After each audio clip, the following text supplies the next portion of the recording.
디모데전서 이 데살로니가전서 1장 1절 말씀. 데살로니가전서는 바울 서신의 첫 번째 서신입니다. AD 50년 아니면은 53년 사이에 쓰여졌다고 그렇게 역사가들은 알고 있고요.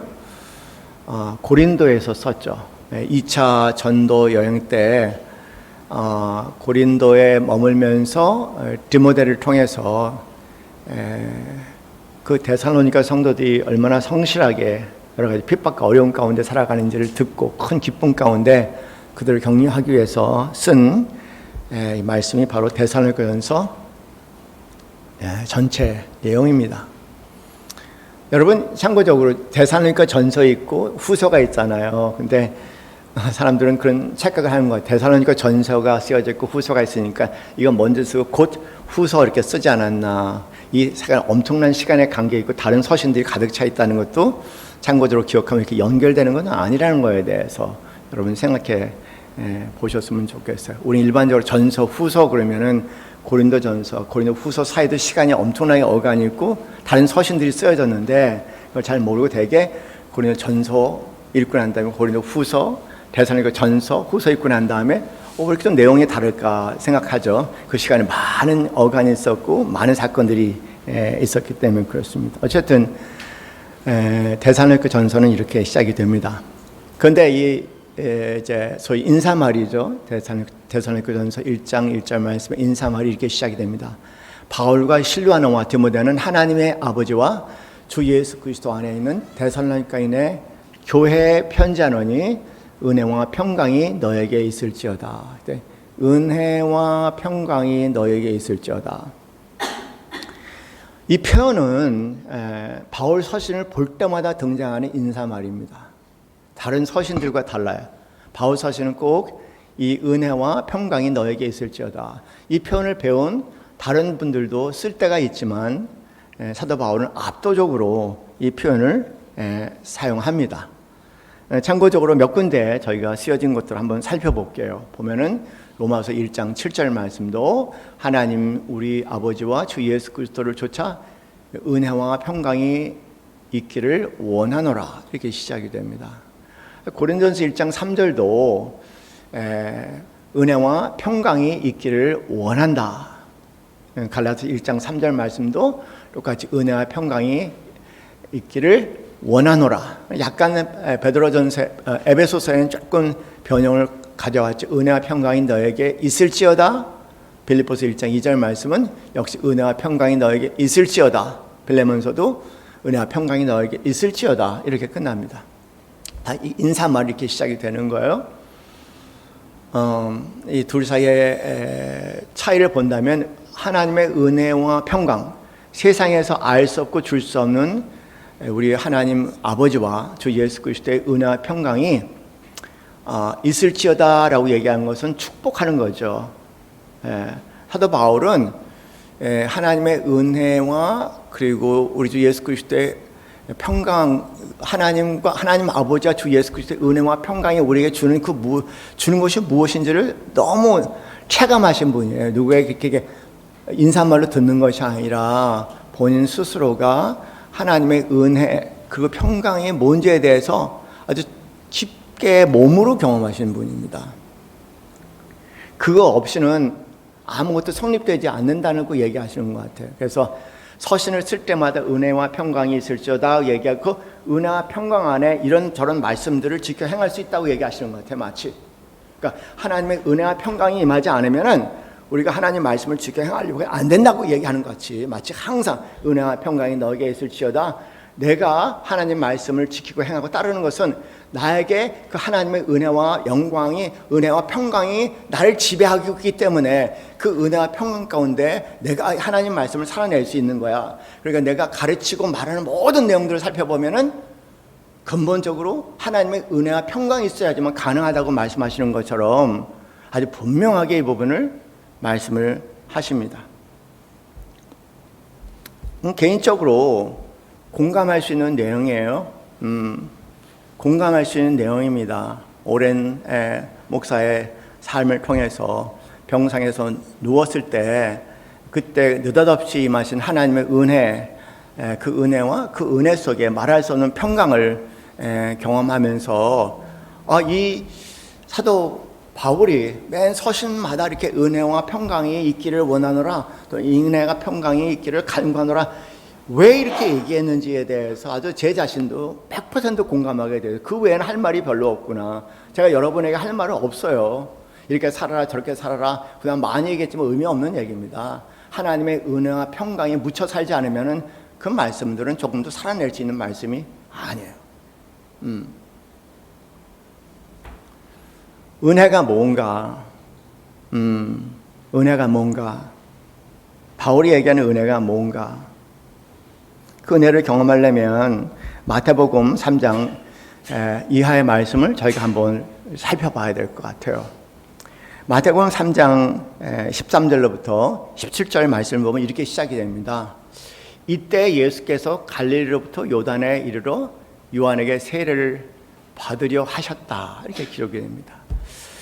여러분, 세례 요한은 광야에서요 사람들에게 외치는 자입니다.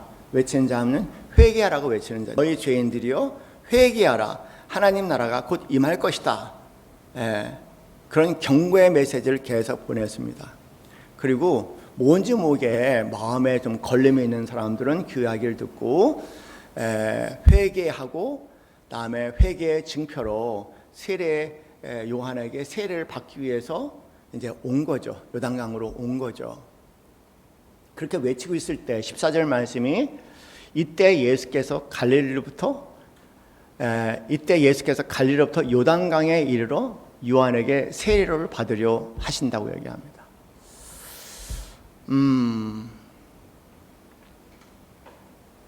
이 말씀에 좀 주목해야 될 것 같아요. 이때 예수께서 갈릴리로부터 요단강에 이르러 요한에게 세례를 받으려 하시는데 14절 말씀에 요한이 말려요. 그러면서 이르기를 내가 당신에게 세례를 받아야 할 터인데 당신이 내게로 오시나이까 라고 얘기합니다. 여러분, 이 말씀 안에는 굉장히 놀라운 사실이 숨겨져 있습니다. 요한은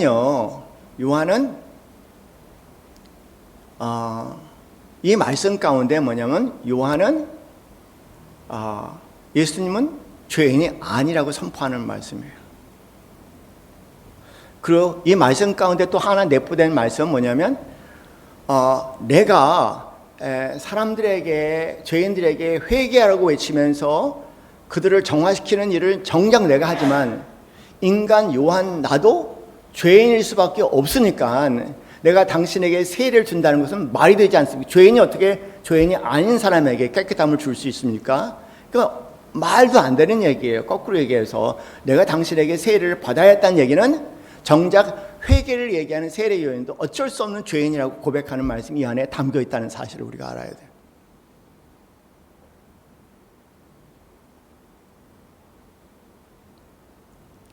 하나님의 사람이라고 하나님의 선지라고 얘기하는 세례 요한도 스스로 나도 죄인이라고 얘기하니까 나는 죄가 없인 당신에게 세례를 받아야 된다고 고백하는 사실을 저희가 늘 마음에 기억해야 할 것 같아요. 그리고 이어서 예수님 그 말을 듣고 15절 말씀에 이렇게 진행하십니다. 예수께서 대답하여 이르시되 이제 허락하라고 얘기해요. 허락하라. 이거를 허락하라. 우리가 이와 같이 하여 모든 의를 이루는 것이 합당하니라고 얘기하세요. 예수님은 죄인은 아니세요. 분명히 성경에 예수님은 죄를 범하지 않았다고 얘기합니다. 그러나 예수님은 우리 인간의 죄를 대신 지시기로 작정하셨어요. 그리고 죄인 되시기로 하셨습니다. 참 인간의 모습하고는 참 다르죠. 사람들은 누가 죄인이라고 얘기하면 어떻게든지 본인이 죄인이 아니라는 걸 입증하려고 거짓과 거짓을 더해서라도 자기가 죄인이 아니라는 걸 입증하려고 하는데 예수님 여기서 나는 죄인 되기로 작정했다는 겁니다. 죄인이 아닌 분이 내가 모든 인간의 죄를 대신 뒤집어 쓰고 내가 죄인 되기로 작정했다.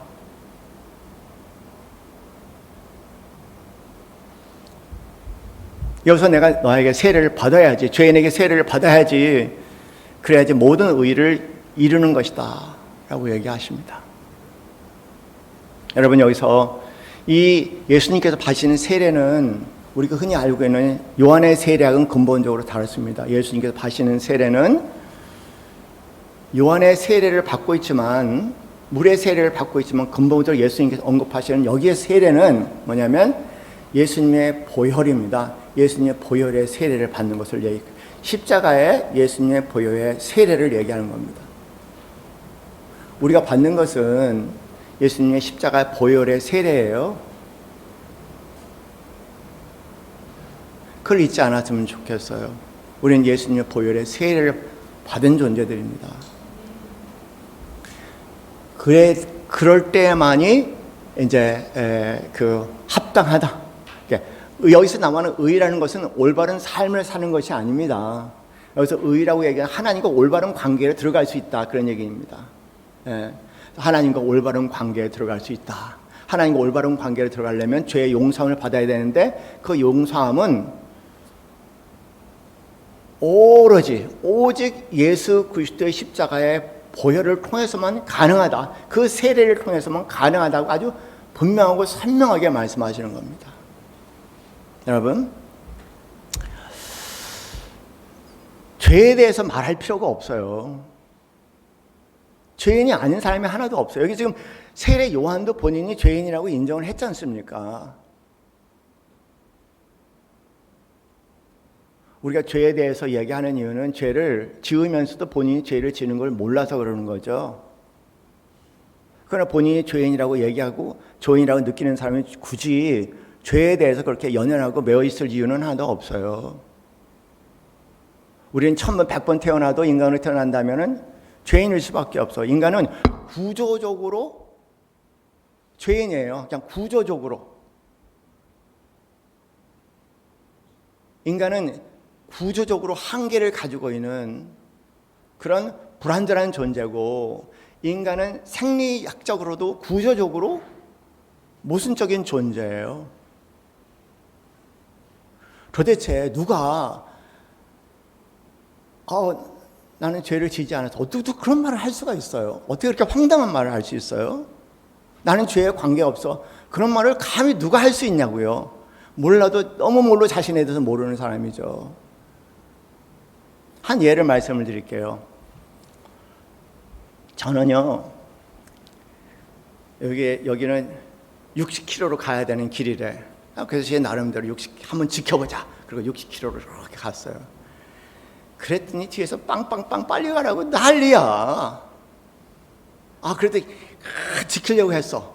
그랬더니 휙휙 앞으로 지나가고 막 이렇게 하니까 오히려 더 사고 나겠다, 위험한 거예요. 그 말은 안 하죠. 욕소리가 다 들려요. 나는 지금 지키고 있는데, 내가 지키고 싶었어도요, 지키지 못할 일이 우리 삶에 세고 셌어요. 뿐만 아니겠어요. 저는 조금 빨리 가는 걸 좋아하니까 60km로 가면은 한 65km 달려야지 뭔가 좀 가는 것 같아. 100km라고 하면 한 5km 정도는 달려야지. 다들 그렇게 달리니까 어떻게 이 세상에 살면서 죄를 안 지을 수가 있어요? 어떻게 나만 올바로 살 수가 있어요? 세상에 거짓말도 그런 거짓말 없어요. 어떻게 누가 인간이 죄인이 아니라고 얘기합니까? 이건 말도 안 되는 얘기예요. 어처구니 없는 얘기입니다. 황당한 얘기입니다. 존재할 수 없는 얘기입니다. 근데 왜 굳이 죄에 대한 얘기를 하냐는 얘기예요. 다 죄인인데 나는 죄인이고 너는 죄인이 아니라고, 나는 죄인이 아니고 네가 죄인이라면 얘기할 수 있지만 우리 모두 다 죄인인데 왜 자꾸만 죄에 대한 얘기를 하냐, 그 얘기예요. 제가 얘기하는 거는. 내가 가장 존경하고 정말 존경하는 은사대지 홍정일 목사님도 설교하다가 여기에 목사님, 홍 목사님 설교 들으신 분들 계시면 종종 하시는 말씀이 뭐냐면, 여러분이 저를 알면 실망하실 겁니다. 그런데 한 가지 말씀을 드릴게요. 여러분이 저에게 실망하는 것보다 저는 제 자신에 더 실망해요. 응? 차라리 죄를 자랑하는 자에게 복이 있을지어다. 예수님처럼. 죄를 얘기하는 것은 죄를 숨기기 때문에 그래요. 죄를 자랑하는 사람에게는 죄를 숨길 이유가 없죠. 하나님과의 관계도 마찬가지입니다. 사람이 죄를 짓는 것이 인지상정이고 어쩔 수 없는 인간의 모습이고요. 그건 오로지 예수님의 십자가 보혈로 우리가 참 용서받을 수 있는 유일한 게, 용서받지 않으면 더 부작용이 더 많아요. 용서를 받으면, 우리는 용서를 받아야 하는데 용서받지 않으면 그 죄의식 때문에 몸에 병이 생기고 마음의 병이 생기고 관계의 병이 생기고 사회적으로 병이 생기고요. 악이 더 창연하게 되어 있거든요. 그건 어떻게든지 용서받아야 돼요. 죄를 느끼는 게 문제가 아니라 그건 중요한 겁니다. 그건 굉장히 영적인 진보예요. 그런데 죄를 느끼는 것이 아니라 그 죄 속에 우리 항상 부르짖어야 할 것이 있어요. 그 뭐냐면 예수님의 십자가의 보혈, 하나님의 은혜를 부르짖어야 된다는 거예요. 하나님의 은혜는 우리의 참담함 속에 있습니다. 우리의 거룩함이 아니라, 우리의 의로움이 아니라, 우리의 부족함과 연약함과 우리의 참담함 속에 강력하게 하나님의 은혜가 임하기 시작해요.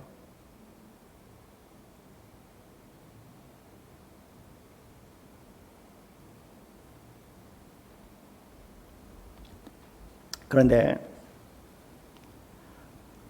예수님께서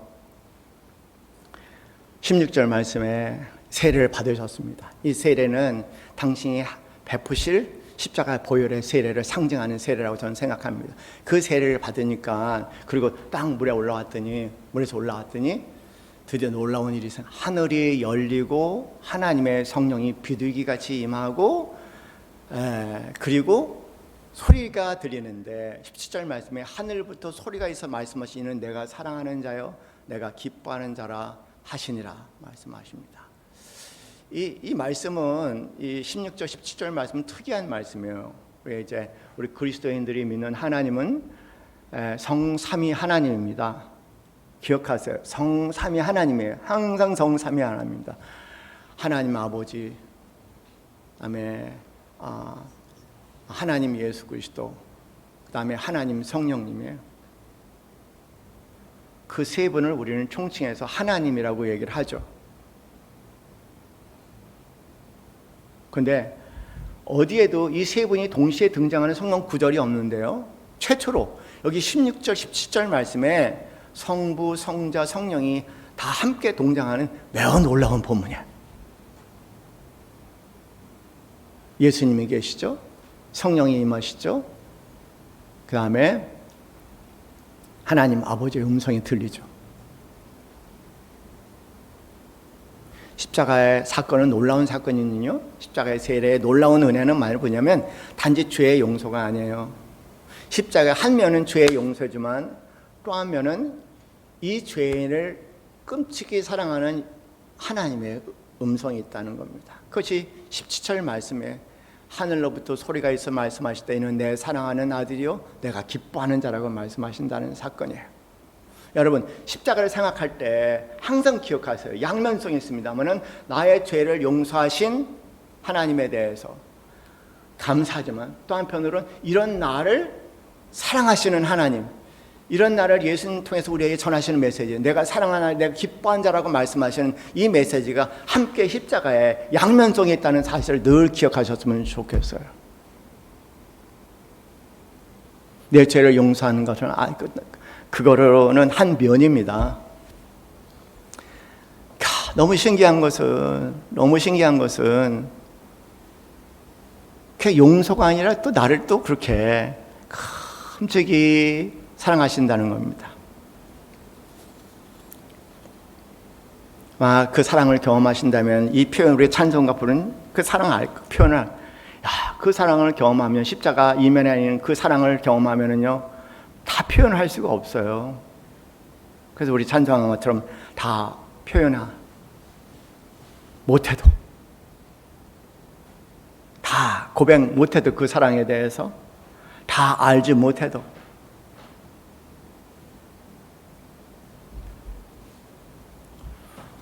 요한일서 말씀을 보면은 이렇게 기록이 되어 있습니다. 그가 빛 가운데 계신 것 같이 우리도 빛 가운데 행하면 우리가 서로 사귐이 있고 그 아들 예수의 피가 우리를 모든 죄에서 깨끗게 하실 것이라고 나옵니다. 여러분, 하나님 빛이라고 얘기하고 그다음에 그분은 빛 가운데 계신 것 같이 우리도 빛 가운데 행하면, 빛 가운데 거하면, 빛 가운데 걸으면, 그런 표현입니다. 우리도 빛 가운데 걸으면 뭐가 있다고요? 그 다음에 사귐이 있다고 그랬어요. 사기가. 이 사귐이 있다고 얘기하는, 그 사귐은 뭐냐? 그 사귐이라는 단어를 이렇게 표현하고 있어요. 성경 말씀 그대로. 그 아들 예수 그리스도의 피가 우리를 모든 죄에서 깨끗게 하실 것이요 라고 말씀하세요. 우리가 빛 가운데 거하면, 사실 우리의 빛 가운데 거하면 우리 모습이 더 드러나요. 인간이 죄인이라는 모습이 더 분명하게 드러나죠. 우리가 빛 가운데 거한다고 해서 우리가 빛 같은 존재가 된다는 얘기가 아니에요. 그 빛이 밝으면 밝을수록 더 선명하게 우리의 죄의 모습이 드러날 수밖에 없어요. 우리 그림자는 더욱더 분명해질 겁니다. 거기에 진정 사귐이 있는데, 그 사귐이 바로 뭐냐면 그 아들 예수 그리스도의 피가 우리를 모든 죄에서 깨끗해 하실 것이라고 말씀하십니다. 죄가 드러나야지 예수님의 보혈이 유효한 것이고, 예수님의 보혈이 유효해야지 죄 용서의 감격이 있고, 그 죄 용서의 감격이 이번에 나를 그토록 사랑하시는 하나님의 사랑의 음성이 담겨져 있는 것을 알게 되겠죠. 이 부분은 너무 중요해요. 예수 믿기 전에 우리는 죄인이었다고 얘기합시다. 그래서 예수님을 믿었다고 얘기합시다. 그럼 예수 믿었다고 죄가 없나요? 아니에요. 다 살아봤잖아요. 우리 다 살아봤잖아요. 우리가 예수 믿는다고 죄가 없어지나요? 그런 일 없어요. 차이는 뭐냐면, 예수 믿는 사람과 예수 믿지 못하는 사람은, 예수 믿지 못하는 사람은 탄식을 하는 거예요. 아, 내가 이걸 극복하고 이길 수 있는데 내가 왜 이랬을까? 그러면 자기 열등과 자기 자학 속에 들어가죠. 그러나 예수 믿는 사람은 그럴 수밖에 없는 나를 인정하면서 동시에 예수 그리스도의 보혈에 깊은 감사와 감격을 하는 거죠. 맞았어. 내가 예수 믿으면 끝날 줄 알았는데 예수 믿고 열심히 성화되는 과정 걸어보니까 성화되기는커녕 아이고 더 죄의 모습이 드러나는구나. 어떻게 이걸 아시고 예수님께서 복음을 준비하셨을까? 어떻게 예수님께서 아시고 오직 예수 그리스도의 보혈로 우리를 깨끗게 하시고 죄의 용서를 받고 더 나아가서 사랑의 손길 가운데 나갈 수 있을까? 야, 놀랍다. 이건 복음이 얼마나 놀라운 소식입니까? 복음 기쁜 소식 아니에요. 기쁜 소식 아닙니까? 좌절할 때마다 예수를 바라보면, 십자가를 보면 기쁜 소식이에요. 그 안에 나를 그럼에도 불구하고 사랑하시는 것. 처음부터 나를 사랑하셨고.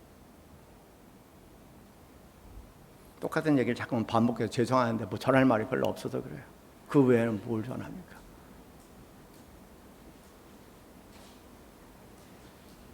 안심하세요. 하나님 매우 안전하신 분이세요. 여러분, 내가 사람들에게 비난을 받아도 좋아요. 그러나 분명히 내가 본 것을 간증해야 됩니다. 그것이 나의 사명입니다. 부르심입니다. 하나님 나라는 하나님 안에 예수 그리스도의 보혈 가운데 하나님의 들림을 받는 자들에게는 죄와 아무 관계가 없어요. 거기는 오로지 여러분이 가시면 당황스러운 것은 뭐냐면은 이런 나를 상상을 초월할 정도로, 이 땅에 어떤 것과 비교하실 정도로 나를 온전히 사랑하시는 성삼위 하나님의 사랑밖에 없어요. 거기에는 어두움이 없어요. 거기에는요. 참 이상한 것은 거기에는 장애인이 없어요. 물리적인 장애인도 없고요. 어떻게 된 건지 모르겠어요. 거긴 정신적인 장애인도 없어요. 이 땅에 살면서 심리적인 여러 가지 상처받고 장애인도 없더라고요. 거기에는 그런 것들이 존재하지 않는 세계예요. 그런 것들이 존재하지 않는 세계에서 무슨 죄가 있겠습니까?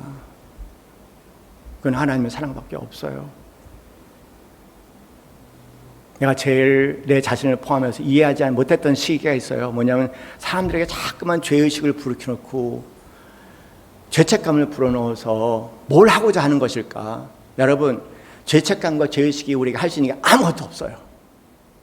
아무것도 없습니다. 여러분 마음 가운데 조금이라도 죄책감과 죄의식이 있다면 과거, 현재 모두 포함해서 그럴 땐 딱 부르줄 거 하나 있어요. 우리 성가대에 찬양했던 거 뭐예요? 예수의 사랑, 예수의 사랑, 예수의 사랑.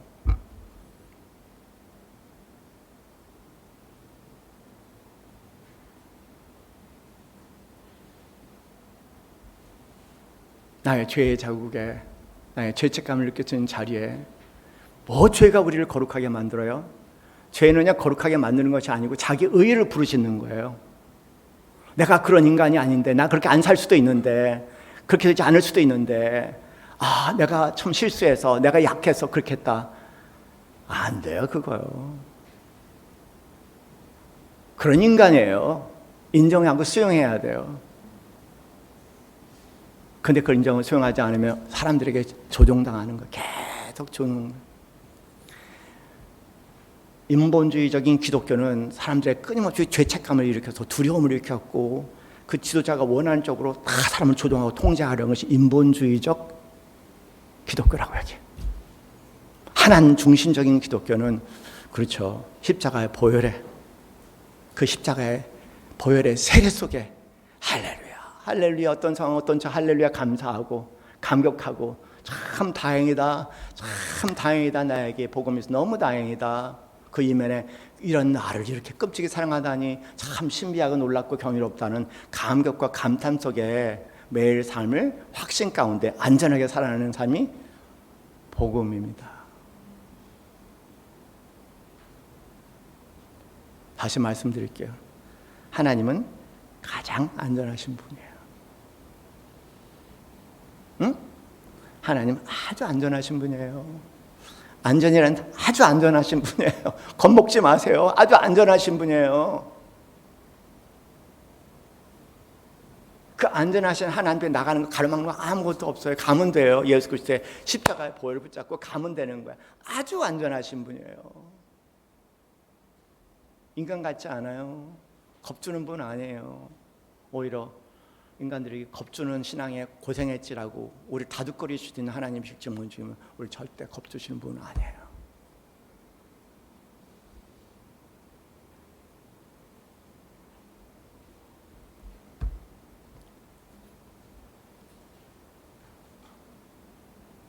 요한일서 1장 8절에서 똑같은 말씀, 하나님과 사귐이 있다는 게 뭘까? 사귐은 예수 그리스도 보혈 안에 들어가는 겁니다. 그게 사귐입니다. 예수 그리스도 보혈 안에 깨끗게 하시고 그 깨끗한 그런 죄인을 깨끗이 나를 사랑하신다는 것, 그게 사귐이에요. 사귐. 그래서 요한일서 1장 8절 9절을 반복하지 않습니까? 우리가 만일 죄가 없다고 말하면 스스로 속이고 또 진리가 우리 속에 있지 아니할 것이요 만일 우리가 우리 죄를 자백하면 그는 미쁘시고 의로우사 우리 죄를 사하시며 우리의 모든 불의에서 깨끗게 하실 것이라고 반복해서, 너무 중요하니까 말씀하세요. 반복해서 어차피 로마서 3장 10절 12절 말씀에 우리 함께 읽어봅시다. 이렇게 기록되어 있어요. 시작. 기록된 바 의인은 없나니 하나도 없으며 깨닫는 자도 없고 하나님을 찾는 자도 없고 다 치우쳐 함께 무익하게 되고 선을 행하는 자가 없나니, 또 뭐라 했어요? 하나도 없도다. 할렐루야. 아멘. 하나도 없어요. 하나도 없다고 그러는데 왜 그래요? 예수님 믿기 전과 후, 그런 말 하지 마세요. 제발. 무슨 차이가 그렇게 많아요? 뭐 그렇게 깨끗해졌어요? 예수님 믿고 난 다음에 뭐 그렇게 아름다워지고 의로워졌어요? 없어요. 그거요. 뭐가 그렇게 달라졌어요? 속지 마세요. 누구 말에 의하면은 나는 그 교인들 때문에 예수를 안 믿기로 작정했던 사람들 참 많이 늘어났어요. 뭐 달라요 그렇게요? 건축업에 종사하는 사람들은 다 도둑놈들 같아. 장로들이 다들. 그거는 우리 어르신한테 들은 얘기예요. 건축을 많이 하서 하도 장로들한테 많이 속았고. 속지 마세요. 자유하세요. 하나님의 은혜를 부르짖으세요. 십자가 보혈 그 복음에 감격한, 어떻게 해서 어쩌면 이렇게 아시고 다 얘기하셨어요. 당연히 하나님께서 우리 본심 다 아시죠.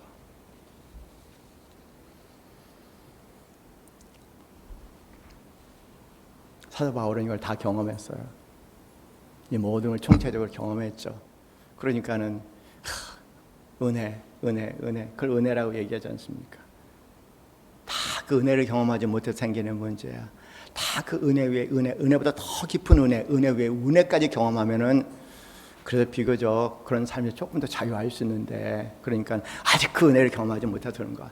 그 은혜를 경험하지 못해서 그런가? 보면은 왜 그러니란 말은 없어. 사도 바울 가만히 보면 우리는 그래. 너 왜 그렇게 사냐? 그게 없어. 그리스도인끼리 얘기할 때는 그렇게 살면 너 왜 그렇게 사냐가 아직 은혜를 제대로 경험하지 못해서 그런 것뿐이야. 아직도 그 은혜를 제대로 맛보지 못해서 그런 거야. 은혜는 얘기만 들었지 내 몸으로 그 은혜를 체험하지 못해서 그런 것뿐이야. 은혜를 경험하지 않으면은, 은혜를 경험하면 다 알아요. 그게요. 결과적으로 은혜를 경험하지 못해서 그렇게 못 사는 거예요. 아무것도 없어요. 하나님 말씀은 하나님의 은혜가 나를 살아가게 하는 것이지 내 의지적으로 살 수 있는 말씀이 아니에요. 도덕군, 우리 인간들이 만들어낸 윤리 도덕도 안 지켜지는 내가 어떻게 하나님 말씀에 만들어진 그 내용을 우리 살아낼 수 있어요? 그건 하나님의 은혜만이 임해야 되는 거예요. 제발 도토리 키재기 하지 마세요. 딱 한마디 얘기합시다. 아유 답답해. 왜 저렇게 다니 막 박박거리지 마세요. 그냥 아직 하나님의 은혜의 맛을 모르는구나. 아직 하나님의 은혜의 맛을 모르는구나. 하나님. 사도 바울이 말씀하신 그 은혜의 분량이 이분에게 임했으면 좋겠습니다. 그렇게 은혜롭게 다가가시는 성도님들 되시기 바랍니다.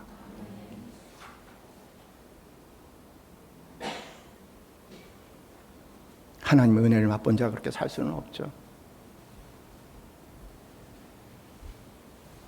그 은혜를 맛볼 수 있을 때 우리는 쌍꾼에서 삶이 전환될 수가 있어요.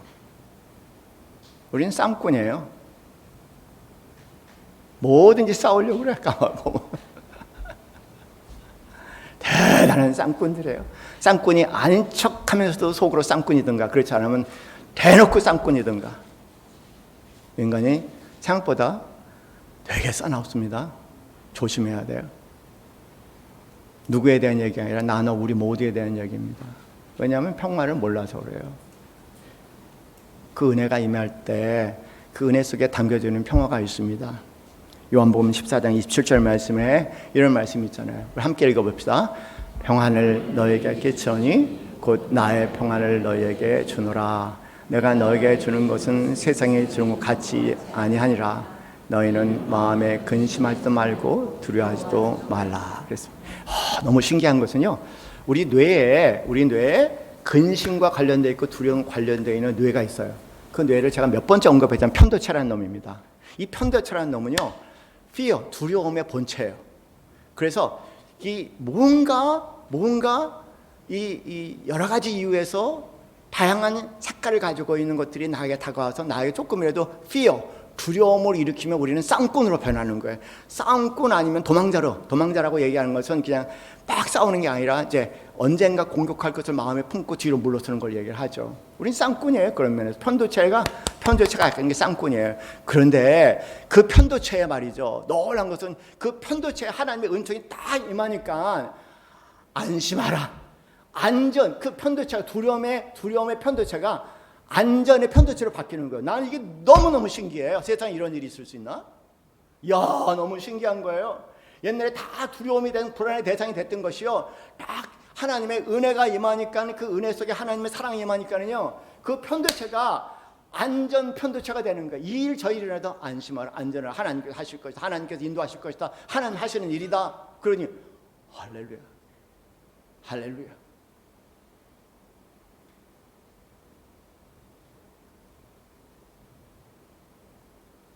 주님께서 약속하신 그게 평안을 너에게 끼치노니 곧 나의 평안을 너에게 주노라. 그 평안은 하나님의 은혜 속에 담겨져 있는 나를 향한 절대적인 하나님의 사랑입니다.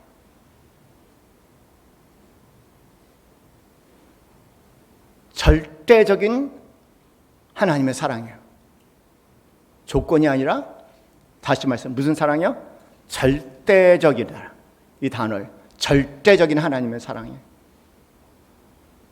그러니 우리 편도체가, 두려움의 편도체가 모든 일을 향해서 그 절대적인 사랑 안에서 안정감을 누리는 거예요. 안전은. 그래요. 내가 모르는 하나님이 하시는 위대한 놀라운 일이 있을 거야. 감사합니다.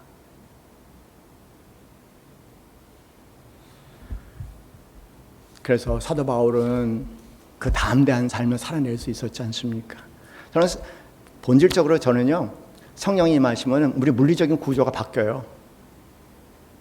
제가 때가 기회가 되면은요, 윌라이프에서 설명할 텐데, 성령이 임하셔서 말 그대로 하늘을 열리고, 그리고 예수 그리스도 보혈에서 너희를 사랑하느라 기뻐하는 자라는 그 안정감, 말할 수 없는 절대적인 사람의 안정감에 사로잡히기 시작하면 우리의 망상체계부터 시작해갖고 편도체, 그 다음에 우리 시상, 뭐 다 바뀌어요. 다 바뀌어요. 물리적으로 다 바뀝니다. 물리적으로 싹 바뀌어요. 그냥 정신의 세계를 영적인 세계가 아니라 물리적으로 바뀐다니까요. 그 전에 경험했던 그렇게 경험이 안 똑같은 상황 가운데서도 그걸 평안이라고 얘기하는 겁니다. 여러분, 사모하세요. 사모하세요. 그러니 사도 바울이 할 말은 딱 하나예요. 모든 문제를 바라보면서 딱 두 단어로 요약했습니다. 은혜와 평강이 너에게 있기를 원하노라. 간구 기도하는 거예요. 간절히 원한다. 너희가 은혜와 평강이 이거 없으면 아무것도 안 되는 거야. 더 나아가서 축복의 단어로서 있을지어다, 있을지어다, 있을지어다. 사도 바울이 이렇게 외칩니다. 계속. 내가 모자라, 그대가 모자라, 다 모자라면은 우리는 한 단어로 이제는 뭐가 아직 뭐를 몰라서 했다? 하나님의 은혜가 미치지 못해서 그런 거야. 은혜가 미치면 그럴 수가 없어. 은혜가 미치지 않으면 은혜를 몰라서 그래. 아직 은혜의 맛을 보지 못해서 그래. 근심 걱정 왜 저러나. 예수 믿는 사람이 그렇게 말하지 마세요. 하나님의 은혜를 아직 경험하지 못해서 그런 거야. 예수를 안 믿어. 하나님의 은혜를 맛을 보면 더 믿지. 당연히요. 어떻게 안 믿을 수가 있어요? 응?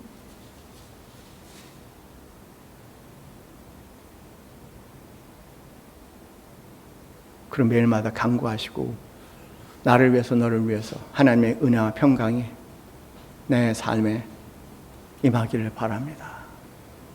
그대의 삶에 임하기를 바랍니다. 그 은혜 속에 묻혀 사시는 사랑하시는 성도들 되시기를 주님의 이름으로 간절히 축원합니다. 우리 함께 찬송하겠습니다. 나 같은 죄인 살리신 그의 은혜와 평강이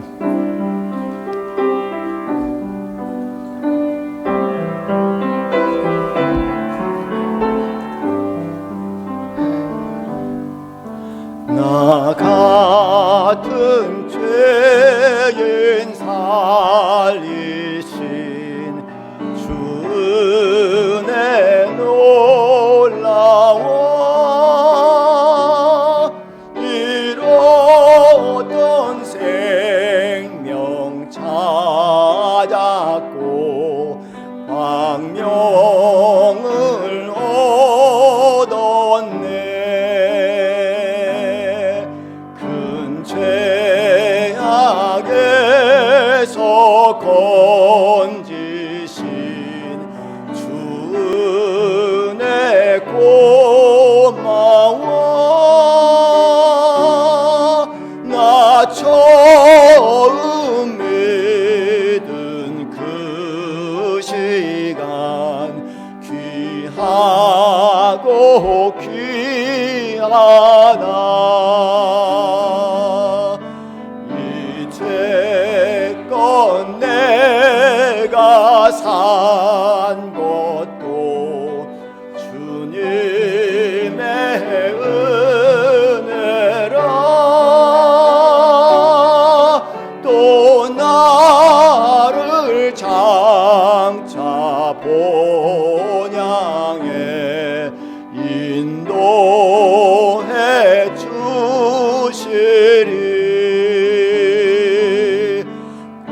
거기서 우리 영원히 주님의 은혜로 해처럼 밝게 살면서 주 찬양하리라.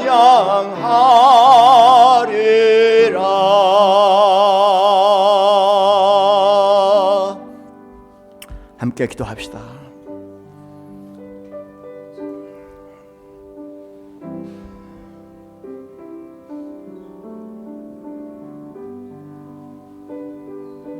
하나님, 우리에게 우리 주 예수 그리스도의 보혈을 통해서 그 은혜와 평강의 씨를 뿌려 주셨습니다.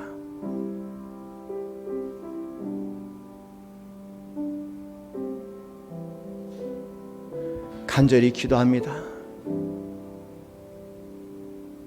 세월 지나가면 지나갈수록 그 은혜와 평강의 씨가 성장하고 자라서 큰 나무가 되게 하셔서 그 은혜와 평강 나무 아래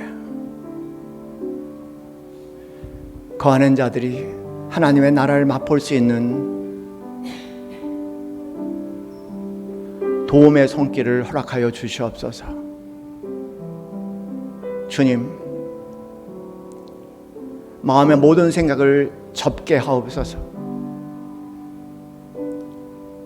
아직 그 은혜가 뭔지 몰라서 그러는 거야. 아직 그 은혜가 이론으로만 남아있을 뿐 그 은혜의 맛을 보지 못해서 그런 것뿐이야. 하나님의 은혜가 임하면, 그리고 은혜 안에 하나님의 평강이 임하면 다 알고 다 살게 될 거야. 내 자신에게, 우리 서로에게 나눌 수 있는 유일한 말이 되게 하옵소서. 우리의 유일한 생각과 유일한 깨달음이 되게 하여 주옵소서. 아직 은혜가 임하지 못해서 그래. 아직 은혜가 무엇인지 몰라서 그럴 뿐이야. 주님, 간구하며 기도합니다. 그 세계가 무엇인지를 좀 더 분명하고 확실하게 알 수 있도록 하늘문을 여시고 성령의 기름을 부으사 완전히 온전하신 하나님의 사랑 안에 그 은혜의 맛을 누리며 살아가게 하옵소서. 할렐루야. 하나님 감사합니다. 그 기쁜 소식을 감사합니다. 그 신기하고 놀라운 경이로운 기쁜 소식을 감사합니다. 감사합니다. 감사합니다. 하나님께 드릴 말씀은 사랑한다는 표현밖에 없습니다. 다 표현 못해도 지금 이 순간 할 수 있는 표현이 사랑합니다, 감사합니다 표현입니다. 주여, 모자란 대로 받으시고 또 그 은혜의 깊이를 허락하사 그 표현이 더 깊고 진할 수 있도록 인도하여 주시옵소서. 할렐루야. 감사합니다.